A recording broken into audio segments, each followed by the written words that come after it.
இன்றைக்கி கடவுள் நம்மளுக்கு கொடுத்துருக்க வசனம் தானியேல் 1:8. தானியேல் ராஜாவின் போஜனத்தினாலும் அவர் பானம் பண்ணும் திராட்சை ரசத்தினாலும் தன்னை தீட்டுப்படுத்தலாகாதென்று தன் இருதயத்தில் தீர்மானம் பண்ணிக்கொண்டு தன்னை தீட்டுப்படுத்தாதபடி பிரதானிகளின் தலைவனிடத்தில் வேண்டிக் கொண்டான். இந்த வசனத்தை குறித்து கடவுள் என்ன சொல்கிறது பார்ப்போம்.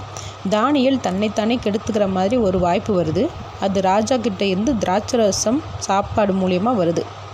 ஆனால் தானியேல் முன்கூட்டியே தேவனுக்கு பயந்து ஒழுக்கத்தோடு வாழணும்னு தன்னுடைய இருதயத்தில் உறுதிப்படுத்திக்கிட்டார். எல்லாருக்குமே நல்லா வாழ்கிறதுக்கும் கெட்டு போகிறதுக்கும் வாய்ப்புகள் வரதான் செய்யும். அதில் நம்ம எதை தேர்ந்தெடுக்கிறோம்ன்றது நம்மக்கிட்ட தான் இருக்குது. சில பேர் சொல்லுவாங்க, அவங்கனால தான் என் பிள்ளையோட வாழ்க்கை கெட்டு போச்சு, சேர்க்கை சரியில்லை, கூட பழகிற பிள்ளைகள் நல்ல பிள்ளை இல்லை, அதனால என் பிள்ளை இந்த கெட்ட பழக்கங்களை கெட்ட வழியில் வாழ்கிறான்னு. கடவுள் நம்மளை படைக்கும் போதே அறிவோடு தான் படைக்கிறாரு.